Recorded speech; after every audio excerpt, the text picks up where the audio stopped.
I stared at the modest brick home in front of me for a long time. Afraid that a neighbor would notice me watching the house, I inhaled deeply and exhaled a shaky breath before climbing out of my Toyota Sienna. All right, Leesa Patterson, your mama taught you better than this.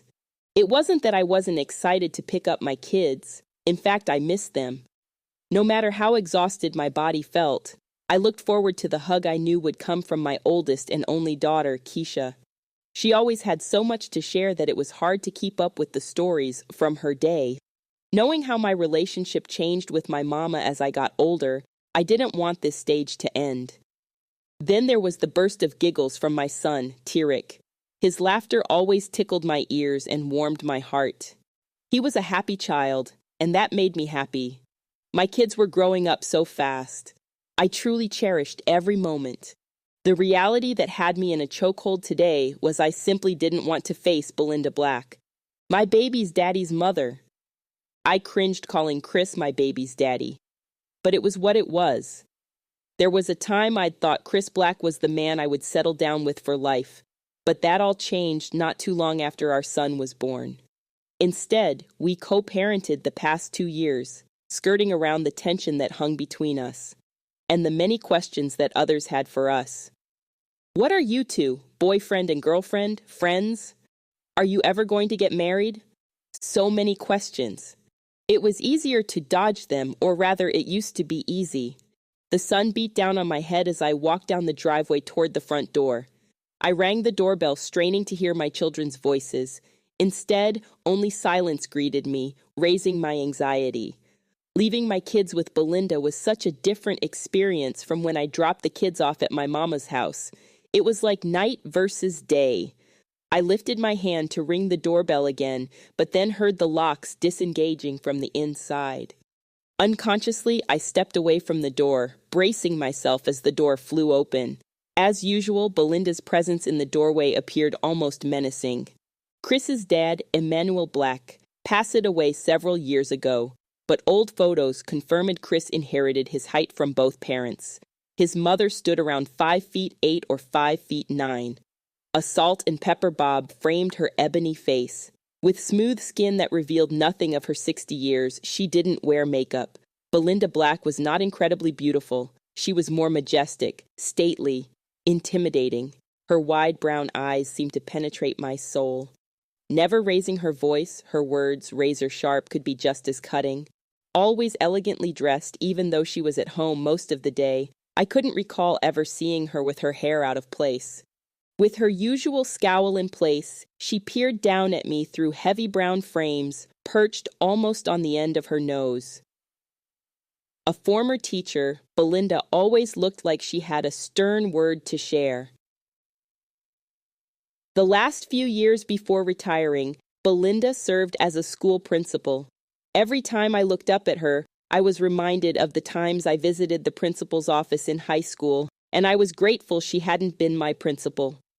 Belinda crossed her arms. "You're late again." I bit my lip, feeling heat rise around my neck that had nothing to do with the warm June afternoon. "Sorry, I had to finish up something for my boss. If I didn't finish, I would have had to deal with it first thing Monday morning." Belinda uncrossed her arms and placed her hands on her hips. "You could have called. If you say you are going to be here at 5:30, then I expect you to be here." I tried my best not to grit my teeth. Sometimes it was best to not get into it with this woman. "Are Keisha and Tyrik ready? I will get them out of your hair. I really appreciate you looking after them today." Belinda seemed to be in a special mood today, so I had to ask. "Were they good?" "They could use some more discipline." Of course, I fought hard not to roll my eyes. I would have preferred to leave my kids with my mama, Eugeena Patterson, and her second husband, Amos Jones. My kids got along just fine with them, and I didn't get these comments. But Mama and Mr. Amos had just arrived back in town last night.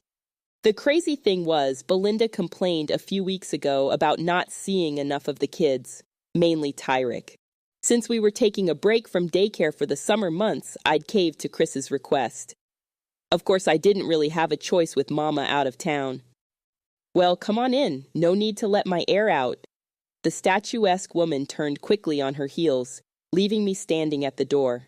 I took another breath, praying I could control my emotions. Lord, let me just gather my kids, their things, and get out of here. Mama always told me to watch my face because whatever I was feeling would be written all over it. Chris and I grew up in similar neighborhoods in Charleston. Even though we attended rival high schools, I knew who he was. And from the Black's family home, it didn't take long to gauge that the former high school football star was his mother's pride and joy. Chris was also her only child. I passed dozens of familiar photos of Chris placed throughout the house on walls and surfaces. I enjoyed seeing this part of Chris's childhood and often wondered if Tyrick would follow in his dad's footsteps. Tyrick's baby pictures were almost a replica of Chris's photos. We passed the living room that rarely allowed for guests. I followed Belinda past the kitchen into a family area that once had been a porch. The bright room with its large windows faced an immaculate yard filled with roses and other flowers. It was a pretty day to be outside, but Keisha and Tyrick sat on the couch in front of the television. Both looked subdued. Tyrick's lashes fluttered as he struggled to remain upright. He often fought nap time and appeared to be in a losing battle. I was certain he was about to succumb to the much-needed slumber. Keisha, already a shy child, seemed quieter than usual. Her sullen eyes stared at the television playing her favorite show, Wild Kratts. She didn't seem to be bothered that her little brother's round head leaned against her shoulder. I swallowed back my emotions, warmed by my children's bond. Keisha was a very good older sister. Once again, I was struck by how different my kids were with Belinda compared to my mama. Belinda wasn't one to put a hand on a child. Chris mentioned his mother had never spanked him and that his dad did all the disciplining, but he said his mom's tone of voice was enough to put the fear of God in him.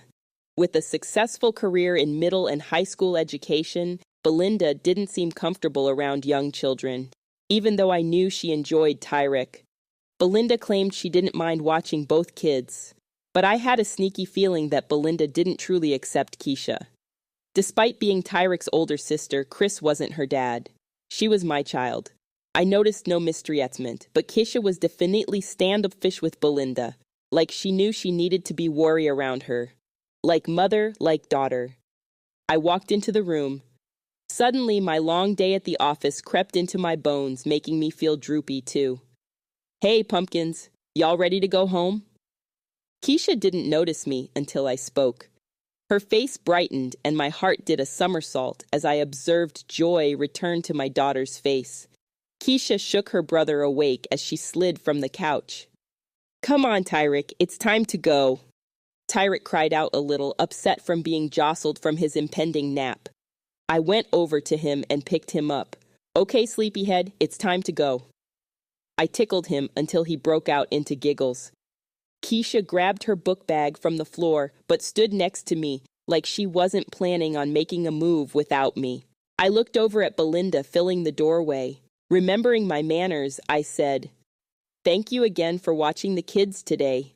Keisha will start summer camp next week and my mama is back in town. Something crossed Belinda's face. I don't mind watching Tyrick. I'm sure your mama has things to do. She and her new husband probably are going to want to travel again. I bristled at the way Belinda said, new husband. My mama had been a widow for about 5 years before getting remarried. I knew from a conversation with Chris that his mother had no intentions of remarrying, even though his dad had passed almost a decade ago. I also didn't like how she only mentioned watching Tyrick. She often did that. I plastered a smile on my face. Well, if they decide to head out of town again, I will be in touch about your schedule. Some emotion crossed Belinda's face I couldn't interpret. I put Tyrick down and guided both children down the hallway and toward the exit. Behind me, I heard Belinda suck in a breath. I hope that you and Chris work things out soon. I stopped halfway from the front door and turned around to look at Belinda. Work things out? I think we're doing just fine. Belinda quirked her eyebrow. It seems like you both could do more. Give these children more stability. I don't know what's wrong with young people these days. Marriage isn't the end of the world. People just be having... My eyes locked with Belinda, and this time I didn't care if she saw the anger in them. Having babies. While she had the decency to catch herself, I still fumed at how Belinda just couldn't help herself. She just had to remind me I wasn't good enough for her son. He only dealt with me because we had a son together. That he bothered with me, a woman who already had a kid, she still couldn't process it after all these years. I remembered how my mama reacted to both my pregnancies. I thought my mama could be so judgmental. But over the years, I'd learned to appreciate my mama because there was someone so much worse than her. No matter my mistakes, my mama never made me feel worthless, like I was just someone taking up space in her precious son's life. I felt a small hand wrap around mine, and I looked away from Belinda to see Keisha looking up at me almost like she was pleading for us to go. I turned toward the door, determined to get out of the house and to the car. Before we reached the door, the front door swung open, and to my surprise, Chris stepped inside. My first thought was to be annoyed that we were trapped between Chris and his meddlesome mother, but then he smiled at me. Why did that handsome face seem to make all things right in the world?